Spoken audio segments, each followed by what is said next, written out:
All right, so we watched this National Treasure clip, and National Treasure, I don't know if you guys have watched the movie, just out of curiosity, who has watched National Treasure 2, the one that this one was for? Most of you have. I personally think they're both really fun movies, the National Treasure, the original one and the second one. But the second one, like Cameron said, has a much longer piece than what was accurately described there. And they're on this sort of a square rock, and it's got a fulcrum in the middle of it. And they have to do two things. First, they have to not die and fall off the rock, okay? So they have to balance themselves, and that's what they actually do in the movies. They figure out how to balance the rock. But then they've also got to figure out how to get off the rock before the rock falls as they're unbalancing it, because they can't just stay sitting on the rock in balanced form, because it's not going to work for very long. You're going to get hungry and you go to the bathroom, right? Practically speaking here. So they've got to actually do two things. The balancing part's the part that we're working on in class today, okay? So taking a look then, we've got, like I mentioned, this is a center of mass in 2 dimensions. So you imagine something like that rock, or like a plate, or like some whatever, some kind of object. And you're trying to balance objects on top of that object, that 2-dimensional object. So each of our objects have a mass, right? Just like each of the characters in that movie has a certain weight that they ascribe to themselves when they're standing on their rock. And so their masses are M1 through Mn. And they're located, this is a 2-dimensional space, so you can imagine whatever the shape is, putting sort of an XY axis, sort of overlaid on top of the image. And then, we can talk about how far they are away from the origin or the center of the object in terms of the distance from there, in terms of X and Y. Okay, so each of them are located at some point in 2-dimensional space. So there's 2 different moments. We have the moment about the x-axis and the moment about the y-axis. And you'll notice, and this isn't a typo, that the moment about the y-axis is in terms of the x values, right? But think about what that means visually, right? So here's your y-axis. It's a vertical axis. All about balancing around the y-axis has to depend on how far left and right you go, because they're talking about the balancing along the y-axis. So that's what you're seeing here. Likewise, if you're talking about balancing around the x-axis, the issue is how far away from the x-axis you go, and that's the y values, up or down from where the x-axis is located. And then the center of mass, which is the location we would want to put the fulcrum, because we're not moving the people around like in the video. We're not moving, and we talked last time about a teeter-totter, right? We're not moving the people on the teeter-totter. We're moving the location where the teeter-totter or this fulcrum balances. And that location where it balances is the center of mass or center of gravity. And we can find that by taking x bar and y bar, which is somewhat akin to finding an average of x and an average of y, right? So that's why you're seeing that bar on top of it, much like in statistics. And then you can see, right, x bar is an average. It's an average of the m sub y, which is the moment around the y-axis, divided by m, and then the y bar, okay, this one is the moment around the x-axis divided by m, and m is just the summations of the masses, which we did last time too, in 1 dimension. So we've got that same kind of component going on. And we're going to take a look at doing one of these. Okay? So we have 4 points, 4 masses, and we have the 4 locations that our 4 masses are at. And we are asked to find the center of mass.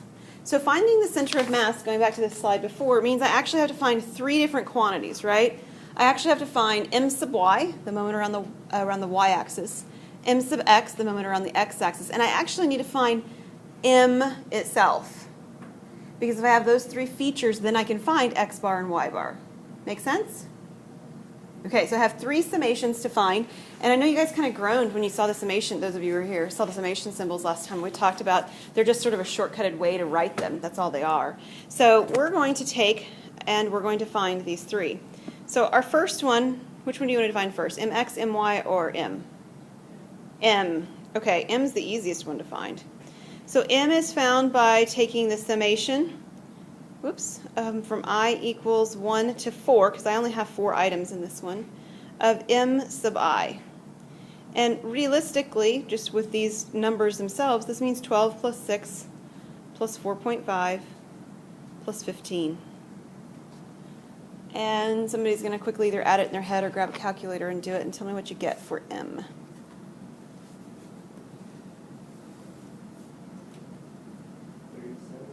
That is correct, Cameron. 37. That's not a very good 3. Let's try it again. 37.5.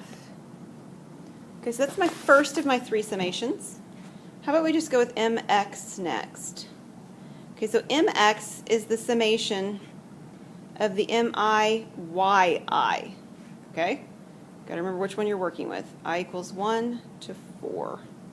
So I need to take each y value times the mass. So my first mass is 12, and I'll multiply it by the y value, which is 3.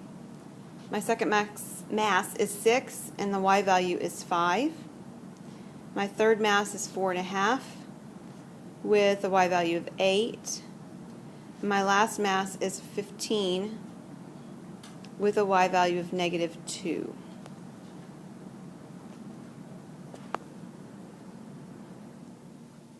Okay, so multiplying and then adding, and somebody's going to tell us what they or their calculator have gotten.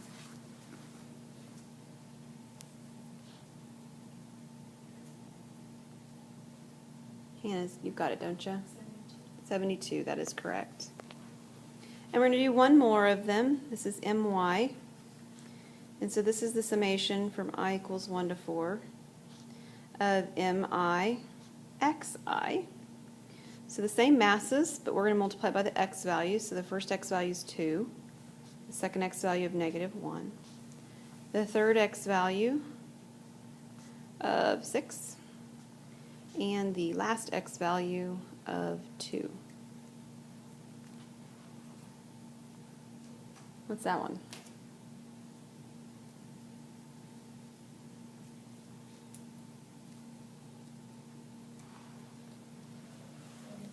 It is 75. Thank you, Hannah.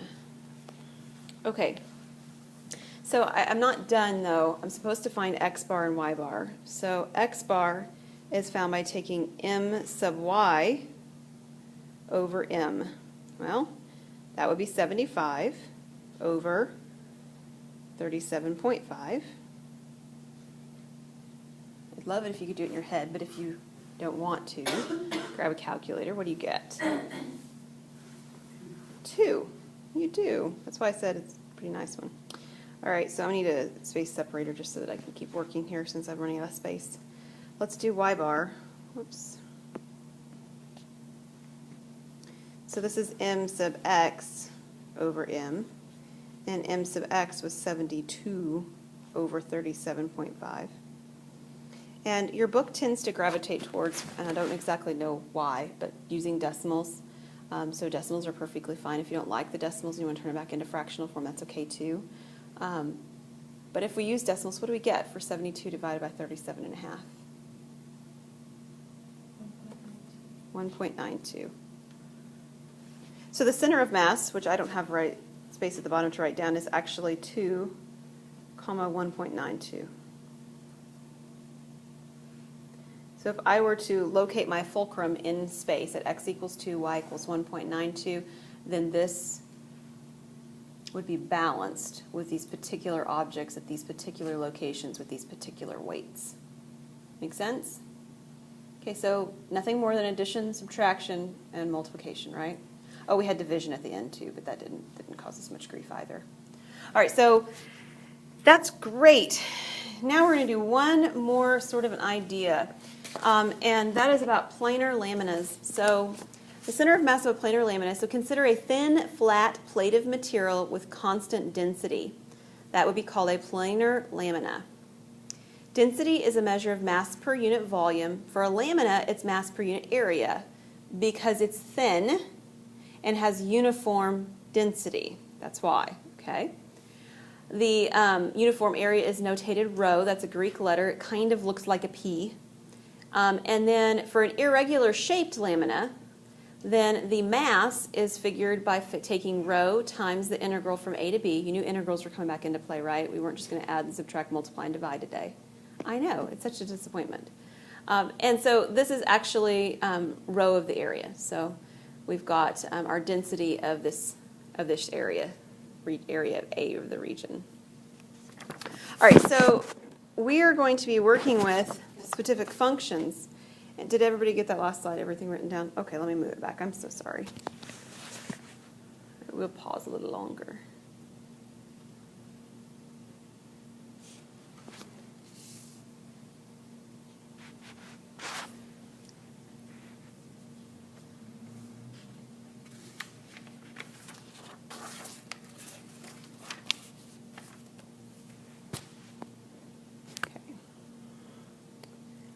All right, so we've found what m would be. We've got a formula for m back in that last slide.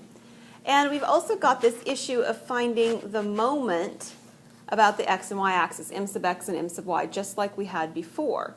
All right, so actually I have one typo here. These should say less than or equal to. I think they say it on your sheet. But the iPad didn't have a less than or equal to button. I meant to put this in. All right, so if we go from A to B on our planar lamina, you see, of course, the A and the B marked on the limits of integration. Our formulas are very similar. They're all at least sort of related. For the moment about x, it's actually f sub x plus f of x plus g of x, and then times f of x minus g of x. So that could be written differently. We could simply do f of x squared minus g of x squared. It's a difference of squares. This looks very similar to what your book has. They actually have, you see how I have that row over 2 in front? They put the 2 underneath the f of x plus g of x. I just pulled it to the front in the formula because realistically, we do that a lot. We pull the number to the front because it doesn't really affect the rest of the problem because it's a number. The second one, m sub y, does not have that 2, so that 2 is not present. I've got that same row value from A to B. I take x, right, the distance from the x-axis, from the y-axis, and then times the difference in my y values. So these are actually coming from the idea of doing a radius times a height. Okay, that's what's going on here. Radius is the distance from the axis you're talking about, so that's why you see for m sub y that it's x. And then you take the difference in the two y values. And then the center of mass, again, is the same formula we had before. So x bar, y bar, you find x bar by finding the moment around y divided by m, and you find y bar by finding the moment around x divided by m. And m is the same as on the slide before. Okay.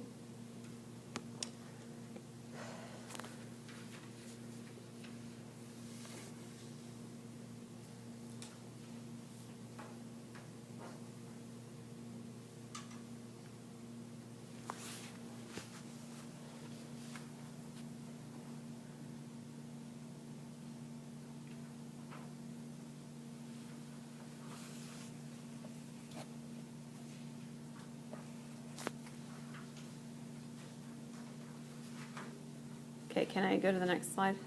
Are we good? Okay. All right, so on number 4, we're going to find m sub x, m sub y. We're going to find the center of mass, x bar, y bar, for a lamina with uniform density, rho, and it's bounded by 2 equations, and those 2 equations are very nice and pretty. They're polynomials. The integration itself for what we're working with is not the difficult part. Okay, so we need to find 3 different things. We need to find mx, my, and m. Agreed? Okay, so which one do you want to find first? M, just plain old m? Okay, I am going to sit down for this because there's so much writing. So take a look. You've got a whole sheet to do this problem. This is my sheet. Yours is probably not going to take up as much space because I write kind of big. But these are long problems. Okay, so allow yourself that space. Recognize that you may need to kind of scrunch this up as we're working. We are going to use this whole sheet of paper. Okay? All right. So Cameron said he wanted to find m first. And nobody objected as far as I could tell. So we'll find m first. All right, so m is found by taking this integral from what to what? Well, they didn't tell us, did they? So how are we going to find that out? Yes, we're going to set them equal to each other. Now, if you want a picture to kind of get a perspective, that's not a bad idea. Let me draw you a sketch of a picture of what's going on here. It isn't perfect, but you've got a parabola, right? And you've got a line, and it looks, I don't know, something like this. And they do cross twice. And Cameron's exactly right. The way that we find the location where they cross is we set them equal to each other. So let me actually take a step back before I find m, and we need to find where they're equal to each other. So I need to find where is negative x squared plus 4x plus 2 equal to x plus 2. And because it's a quadratic, what do? What's the method for solving quadratics? Right. So I need to move my x plus 2 to the left. So I've got negative x squared. I have plus 3x And I think if I got lucky, then I just had my 2's go away, which is awfully friendly, isn't it? Because factoring then becomes pretty quick and easy. I can factor out x or a negative x, however you just want to do that. And you'd end up, if you factor out just an x, you end up with negative x plus 3. So what does x equal? 0 and 3. And so those are my red dots that I have above in terms of x, and that will be my limits of integration. So just m is what we're doing right now. Our limits of integration are going from 0 to 3. And, oops, I left out my row already, so row is in front. And this formula over here, let me go back a slide, for finding m is subtracting f of x minus g of x. And you do, in fact, need that picture, at least somewhat, to figure out which graph is on top, like we did back in 7.1. So which graph is on top? Yeah, the one that's a parabola, which is the x squared graph. So I've got negative x squared plus 4x plus 2, and then I'm subtracting I'm subtracting x plus 2. So the first thing to do then is to, of course, simplify what's on the inside so that I don't have to integrate as much. So I've got negative x squared, and then what?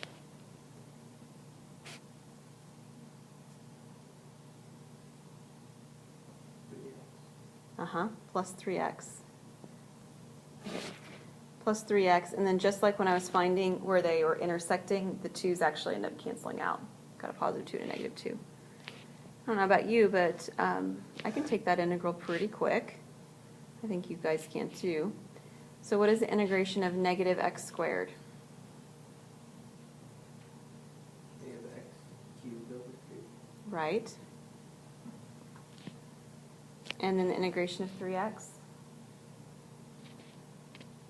Someone else besides Cameron. 3x squared over 2. Thank you, Erin. Yes, 3x squared over 2. And we evaluate at 3 and at 0, and as we've established several times already in recent history, evaluating at 0 is very nice. So I have negative, and then I've got 3 cubed over 3 plus 3 times 3 squared over 2, and I actually have minus 0 over here.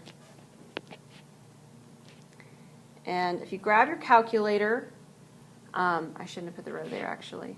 If you grab your calculator and you find this, you will end up getting 4.5 or 9/2. And like I said, for some reason in this particular set of material, your book really likes decimals, so I'm going to go with it. So this is 4.5 row. Is that okay? That just hangs out there. We're not, the row? Yeah. Yeah, just you'll see what happens with him in a But they minute. cancel out. Yes, they do.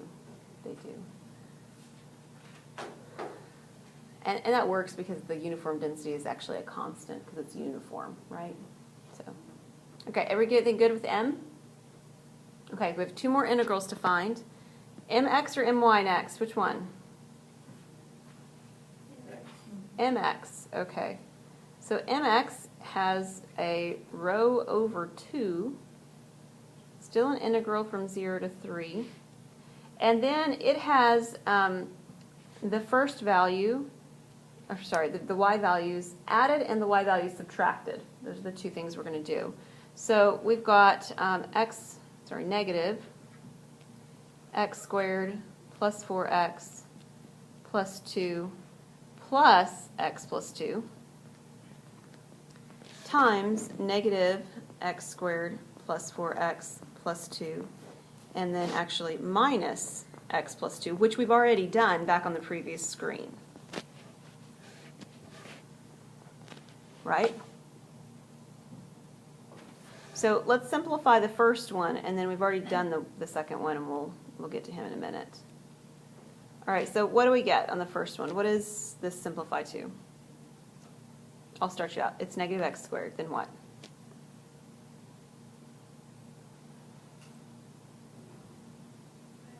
$5x, so plus 5x, and then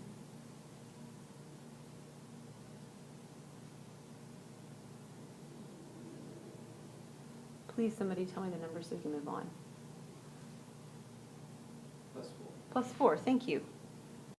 I'm not asking anything hard here, guys. I'm asking you to add and subtract.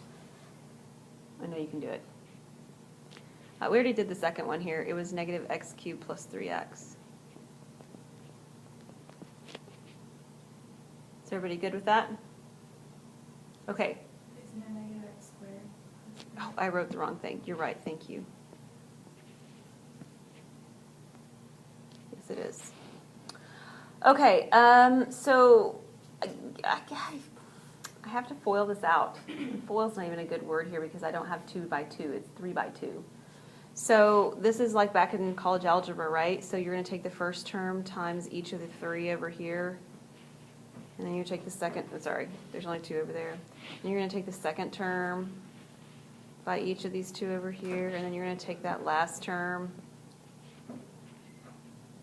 by each one. So how many terms am I going to get? 6, that's right. I'm going to get 6. So I need a little bit of space here because I'm going to get quite a few terms. But once I get them, some of them should combine. Okay, that's a lousy 3. Let's try it again. Okay, so negative x squared times negative x squared is x to the 4th. Thank you. All right, we've got 6 terms and there's 7 of you. So I need one person to say each one. All right, well, I know we've got one extra person left over. They can have more fun later. All right, how about negative x squared times 3x? Negative 3x squared. Thank you, Emily. Negative 3x squared. 5x is in the middle now, so we've got 5x times negative x squared. Someone else. And 5. Thank you, Dylan. Okay, now we've got 5x times 3x. Thank you, Aaron. 15x squared. 2 more terms. We have 4 times negative x squared. Oh, isn't that wonderful? You both said it at the same time, so we have the right number of people. Cameron, you get the last one. All right, so this is negative 4x squared. Cameron, 4 times 3x. 12x. Man, you got stuck with a tough one, didn't you? Yeah. All right, so here is what we have, and I don't know about you, but it looks like several of those things are going to combine. Some of them anyway, right? I feel like I've got a cubed here, and probably it was told to me right, and I just wrote it wrong. I think that's supposed to be a 3. Make sure yours says 3 there as well, right? Yeah? I think I had a 2 written before. And so the negative 5x. How do we get a 4? Oh, I don't know. It should be a 3 as well. Oh, I'm probably just doing my own thing up here, even though I'm telling y'all to do it right.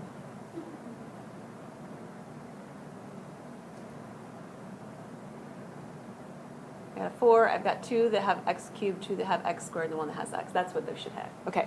All right, we can combine some, though. Agreed? All right, so I have row over 2, integral from 0 to 3. So how many x to the 4th do I have? 1. Just 1. So I have x to the 4th. How many x cubes do I have? Negative 8, right? Negative 8x cubed. How about x squared? More. 11. Yeah, it's 11 x squared, and then the 12x at the end. And now we're actually ready to do calculus and integrate. So, integral of x to the 4th is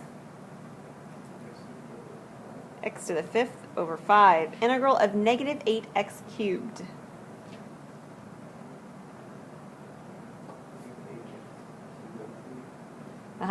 Over 4. So it's actually going to be x to the 4th. Did you say 4, Cameron? Yeah. Right, the x to the... I was looking at my page and I wrote it as a 2 and not 3. Oh, okay. All right, so this is actually, so Aaron told me yes, and so this will be 2x to the 4th, right? Because we'll make the x to the 3rd, we'll make it x to the 4th, and we'll divide by 4, and 8 divided by 4 is 2. Okie dokie, so now I've got an 11x squared. What's that one? 11x cubed. Perfect. Last one, 12x. Right, 6x squared. Simplify as we go when we can. And now I'm going to evaluate at 3 and 0, and of course evaluation at 0 gives me 0 on this function. So I'm really only going to have to evaluate at 3. So I have 3 to the 5th over 5.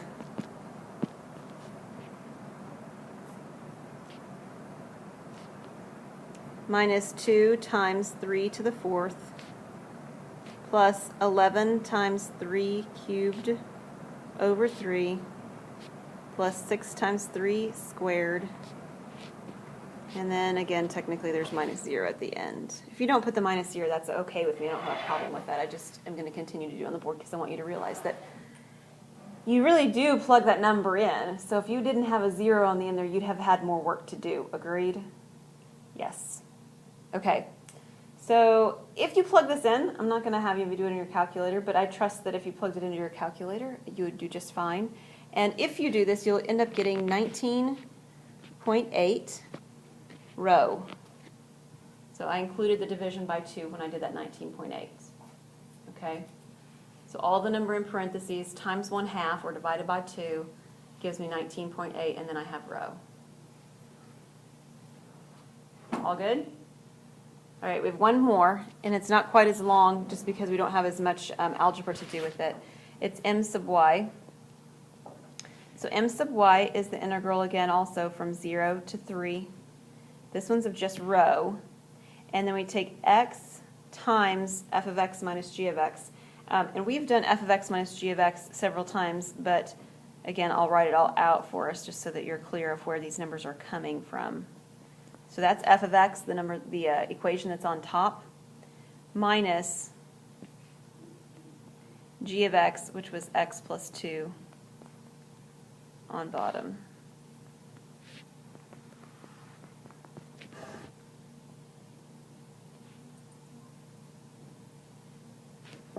So again, like I said, we've already subtracted these, and we know that when these subtract, I get negative x squared plus 3x. Yes? Yes.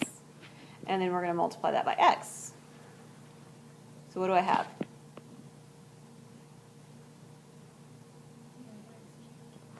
Negative x cubed plus 3x squared. Thank you. And then I'm ready to integrate. So like I said, the algebra on this one's a little cleaner because I don't have to multiply as much out. All right, so what is the integration of negative x cubed?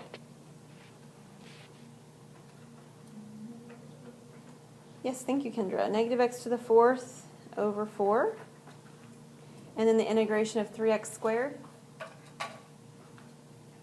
That's x cubed. It's kind of nice. And we're going to evaluate at 3 and at 0. So this is rho. We've got negative. Make sure you understand here that this negative is not a part of the power of 4 here, right? No, you guys know that, but I want to make you aware of it again. Don't think that this is negative 3 to the 4th. It's 3 to the 4th times a negative. And then I have 3 cubed. And really this is minus 0 then at the end. So again, you put in your calculator and it will give you a value. This is actually 6.75 rho.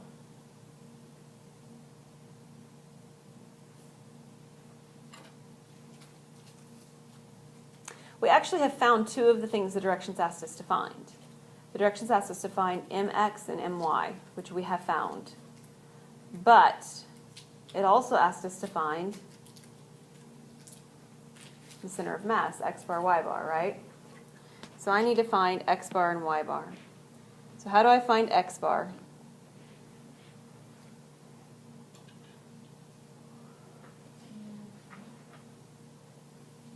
There's a division. What am I dividing? My by m. What was my?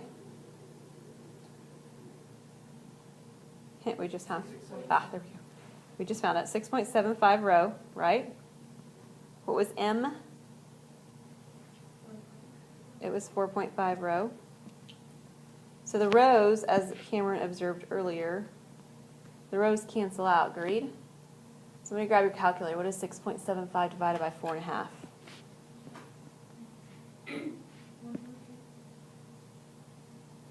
Somebody said it. What is it?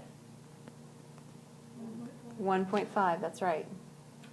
And then we're going to do the same thing for y bar. We find m sub x divided by m. M is, as we mentioned, 4.5 rho. What is m sub x? 19.8 rho. Again, our rows cancel. What is 19.8 divided by 4.5? It is 4.4.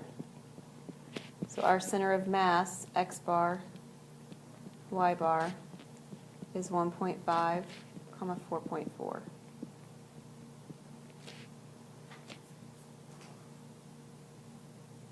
Cool? Okay. So the feeling that you should get with working in this section is it's a lot of the same thing over and over again, right? A lot of repetition. It's the way I feel when I fold laundry. It never really ends, right? You just do the same thing over and over again, the same method, same thing. Okay, so it's a great time to practice your skills at doing these because the integrations are not terribly difficult.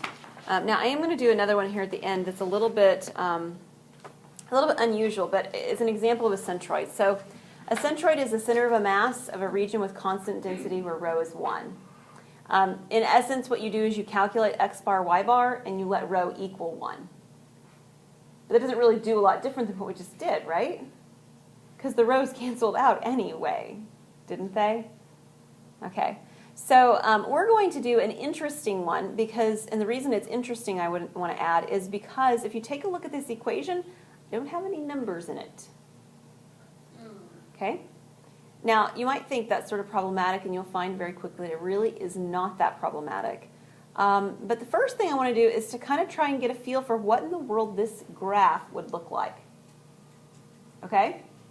So the way that I'm going to do that is I actually want to get this, the square root to go away and to kind of get this cleaned up in a different form. Okay? So work with me a little bit, and we're going to write this in a different way so until you recognize what this equation is. And it's my hope that you will recognize it. I don't know. It depends on what kind of math you've seen before. Be quiet, Cameron, if you already recognize it. You're not allowed to talk. All right, so here's the first thing I just mentioned is that I want to get the square to go away.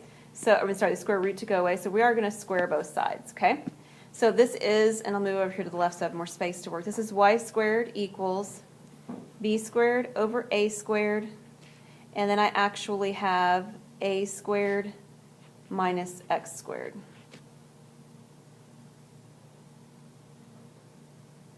And we will distribute that through. That seems like a reasonable next step. So this is y squared equals b squared over a squared times a squared is b squared. So this is b squared. And then minus, well, I'm going to have b squared x squared over a squared. And you may or may not have a feel for where this is headed. That's okay if you don't. I'm actually going to move the part that's got the x squared in it to the other side. So I've now got b squared x squared over a squared plus y squared equals b squared. Now the very fact that I have x squared and y squared in the same problem means that I have one of two different shapes going on. You could possibly say three depending on what you describe. What shapes do you know have both x squared and y squared? Circles do. Ellipses do. There's one more from that same section of material. Back in trigger algebra. Remember hyperbolas? Hyperbolas do. This is material in a section of algebra or trig, depending on where you hit it, called conics. Okay? So it is possible that your section that you took at some point whenever you took algebra or trig may not have covered conics, but it's something you should have seen before. I hope you have. Now, it doesn't look quite right, and it's difficult to tell right now what I really have. Do I have a circle, or do I have an ellipse, or do I have a hyperbola? Well, I can tell you right now I don't have a hyperbola. If I had a hyperbola, it would have a subtraction sign between the x squared and the y squared. So I don't have a hyperbola. So it's either a circle or an ellipse. And an ellipse typically does not look like this form, but neither does a circle. So what I'm actually going to do is I want to divide everything by b squared. Okay?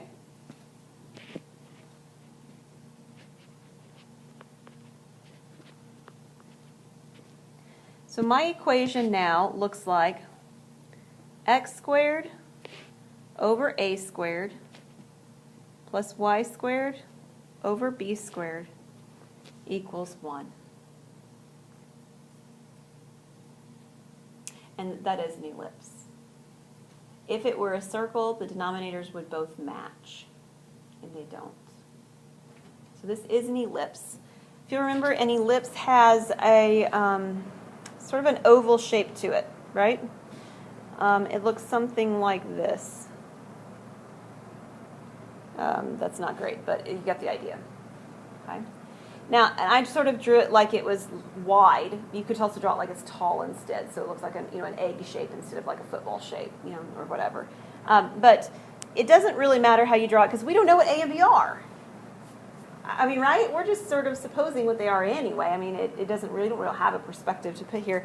However, we can mark where we actually are hitting these. These are called vertices on an ellipse. And it comes straight from the formula down here. So the denominator tells us which value hits where. So the denominator for x squared is actually a squared. That tells us we go to the left and to the right, a and negative a. And the denominator on y is being b squared, tells us we go up and down to b and negative b.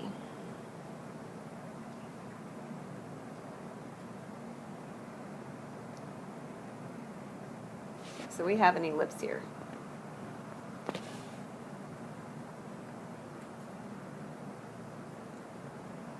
So you might think, well, why did I need to know that?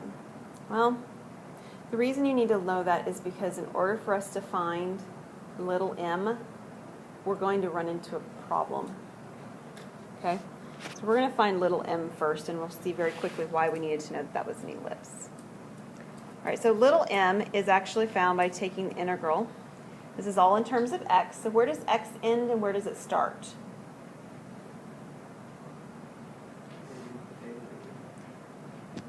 Yep, it goes from negative a to a. But we got an awful lot of symmetry here, don't we? Yeah, we've encountered something kind of like this last time. So do we really want to go from negative a to a? Probably not. It'd be much more friendly if we went from 0 to a and just doubled it, right? And you'll notice I don't have any rho on this problem because rho is equal to 1, right? That's the whole point of a centroid. Rho is 1. And then I'm supposed to have the formula inside of here that is f of x minus g of x. And you might look at this and say, well, I don't have two formulas, I only have one formula. That's true. Almost. We didn't write it in there, but it was over here. Where was it? Here. Right, we have another formula that says, or another equation that says y equals 0. What is y equals 0? Where is that? The x-axis, right? So I'm actually supposed to get this shape bounded by the x-axis. And the actual shape that I've drawn is a little bit misleading as well because I don't really have this denominator. Not denominator, but this bottom part of the graph. And the reason I don't is because their square root was already in my problem, which means it's actually supposed to be the principal square root. That is the positive values, which would be the top half of the graph. Y values are positive on the top half of my graph. So my image that I actually have is right here.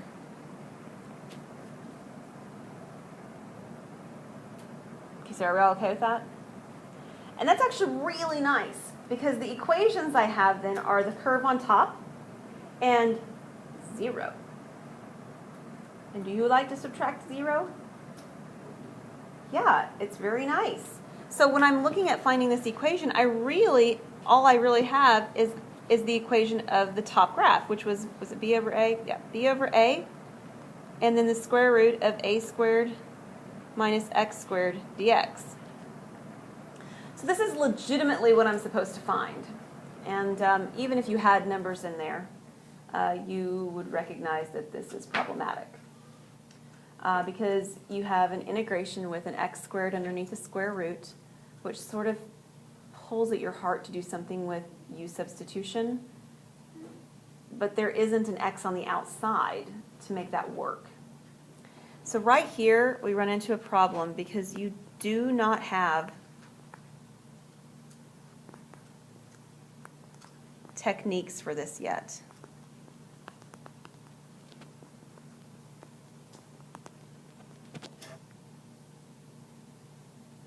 We just haven't done them yet. Which means we're back to square one. How am I going to find that value? Well, what you might remember is M is actually an area, right? It's actually this green shaded area. That's what it's supposed to be. Any idea how you find an area of an ellipse? It doesn't have to do with squeeze them. Nope, it doesn't. Let me ask you an easier question. What's the area of a circle?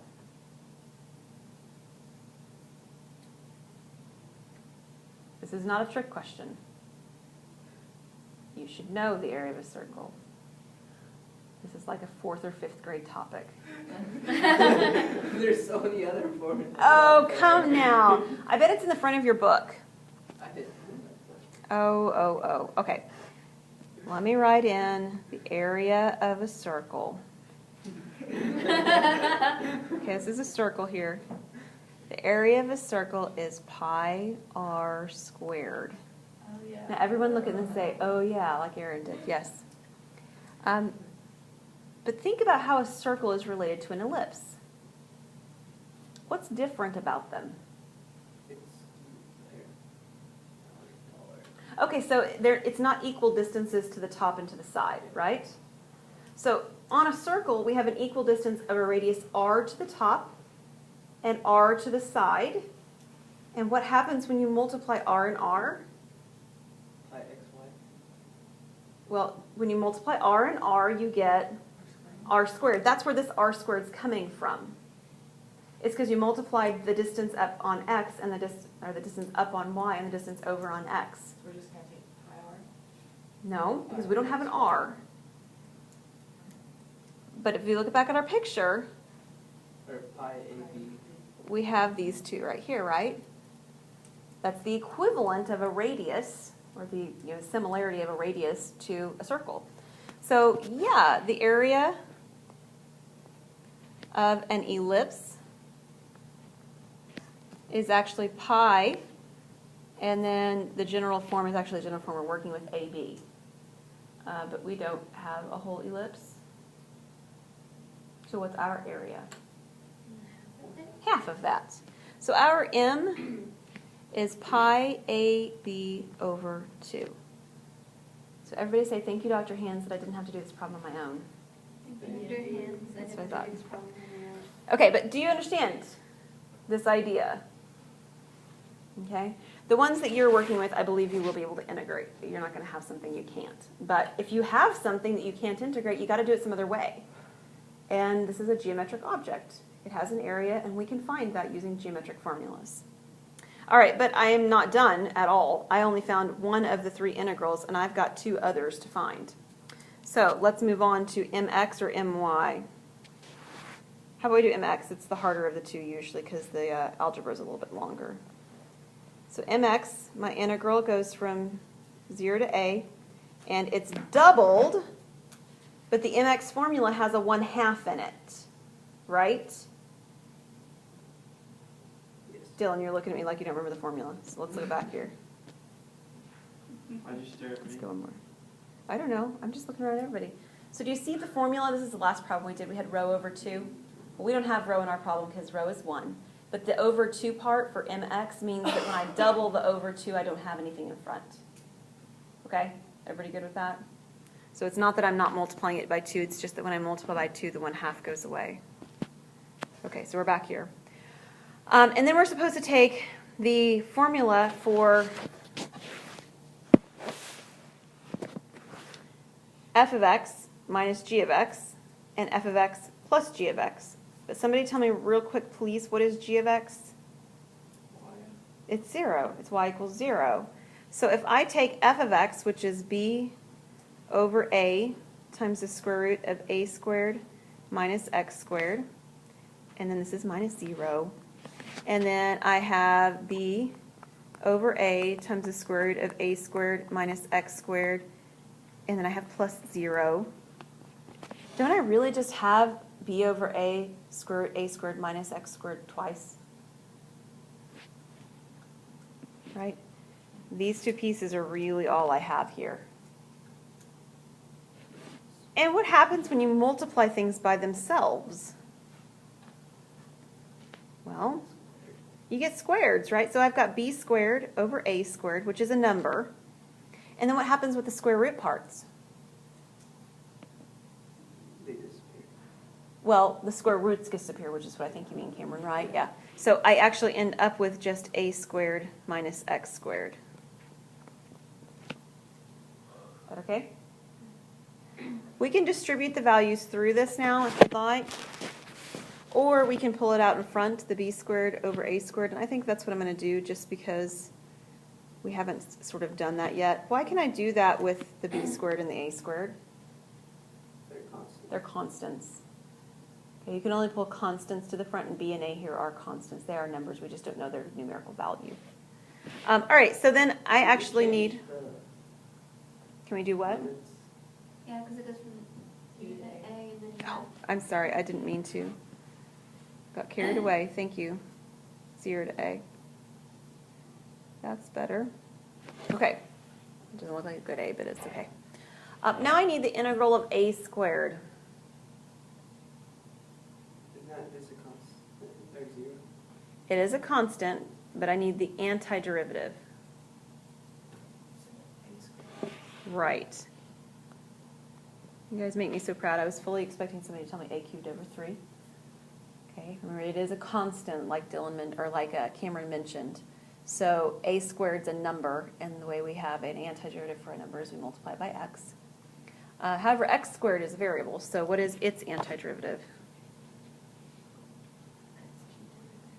X cubed over 3. And we're evaluating at a and at 0. And so calculators are not helpful here. Right? I don't have any numbers to plug in. I have a letter to plug in. So I have b squared over a squared. And then when I plug a in, a squared times a is a cubed. It's a lousy 3, but that's better. And then I have to plug in a into this one, so this is a cubed over 3. And I didn't do it, but when you plug in 0, of course, you get nothing. So this is b squared over a squared. What is a cubed minus a cubed over 3?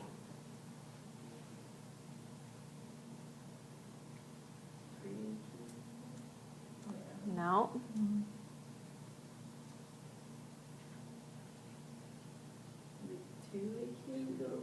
Yes, it is. Good job, Erin.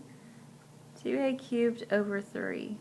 Really what this is, right, is 1a cubed minus 1/3 a cubed. 1 minus 1/3 is 2/3. So this is 2/3 a cubed. And I believe that that will simplify with my b squared over a squared. So I have a 2 and I have a third, right? The 2 and the 3 stay. And then how many a's do I have? What do I have? You have b squared a. And I'm going to put a first just because it's alphabetical. So a b squared.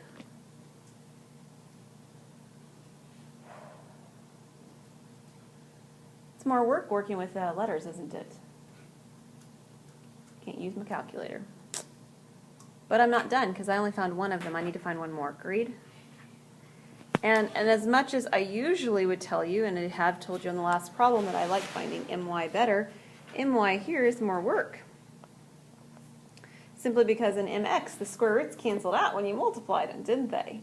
That was friendly. So I actually do have to double this one because it does not have a formula, have a 1/2 in the formula like the m sub x did. So this is going from 0 to a. The reason that this becomes more, messy to do is because I actually have x times the square root of a squared minus x squared. So I really am going to actually have a square root in my problem. Now, you might look at that and say, oh, I left out my b and my a. Hang on.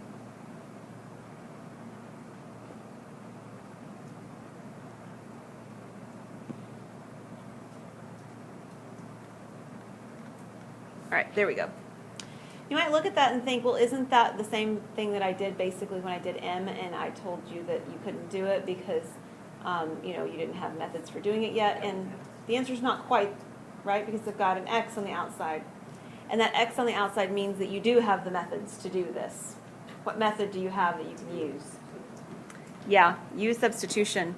So I'll use a different color. Cameron, what would you like to let U equal? I think that's a grand idea. Let's go with a squared minus x squared. So then du is what?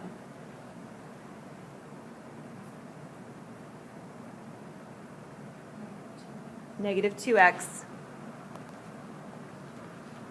dx. Now I don't have a negative 2 in the problem, but I do have the x. So out here in front, I've got this 2. And, well, actually, I guess I have a 2 in the problem. I just don't have a negative, do I? Here's the 2 and here's the x. I don't have a negative. So I've got the negative now. Oh, I don't need to put my 0, my a on because I'm going to put things in terms of u. So I have b over a. You know what? Why don't we put that in front too? Because that's also a constant, just like we did in the last problem. And I have square root of u here. What's a nicer way of writing square root of u for the purposes of integration? U to the 1/2. All right, so what's the antiderivative of u to the 1/2?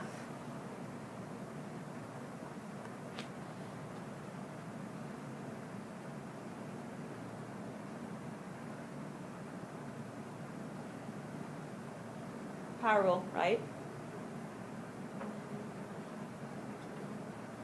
That would be the derivative. Think backwards. Right. So the u becomes to the 3/2. You can either divide by 3/2 or you can do what Hannah suggested, which was multiply by the reciprocal, which is 2/3. And that's how I'll do it. Okay, so let me write this out a little bit better. So this is negative b over a, oh, how about negative 2b over 3a. And then I have u to the 3/2, which is actually, well, you know what, let's just write it this way. How about we write square root of u cubed. All right, that's u to the 3/2 as well, yeah? So am I ready to plug in a 0 and an a now? I need to put my x back in before I plug in zeros and a's, right? So that's where I am. I need to rewrite this then in terms of x. So x is, well, let's see, I'm sorry, u is a squared minus x squared. And this is cubed. And then I can evaluate it at a and at 0.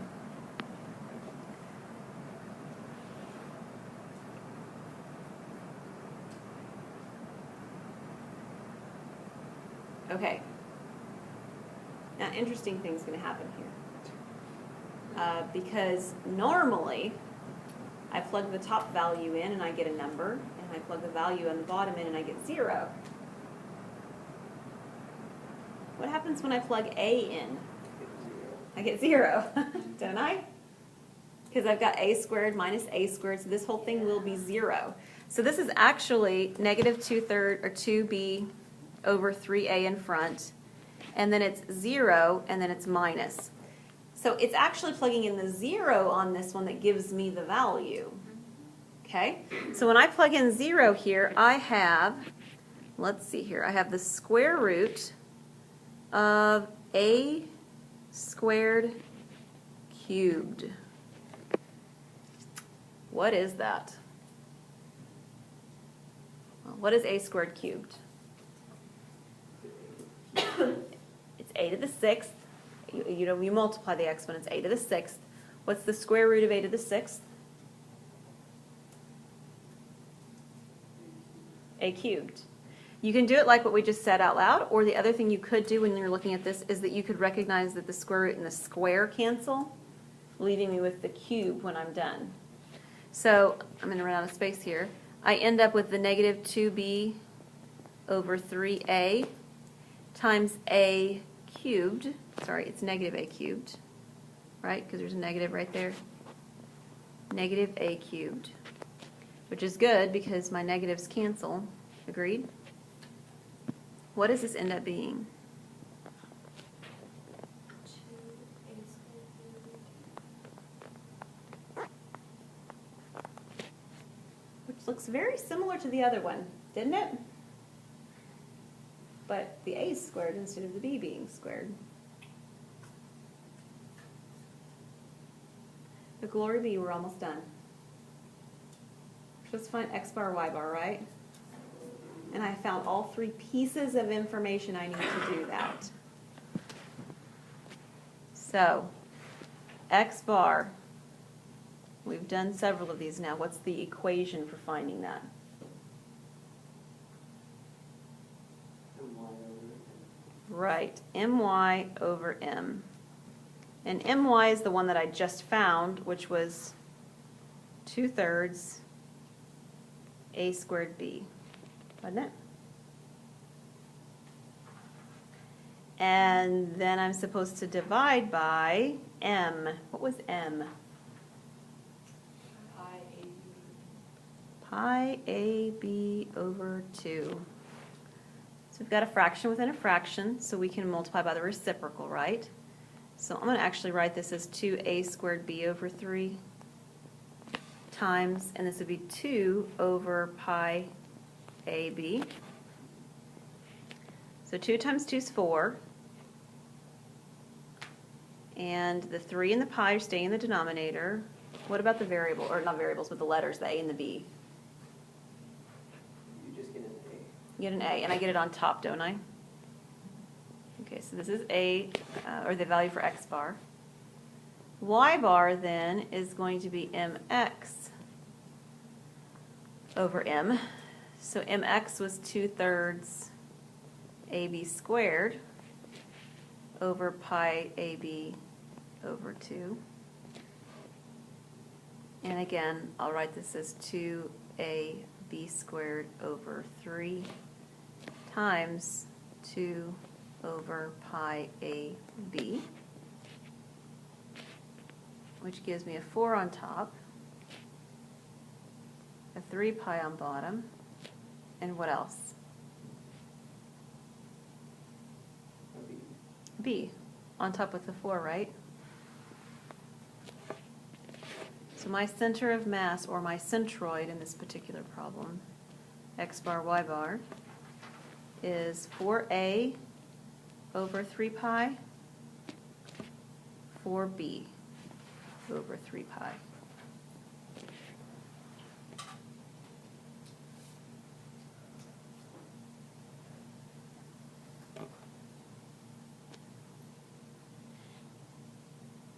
Are you guys all done writing?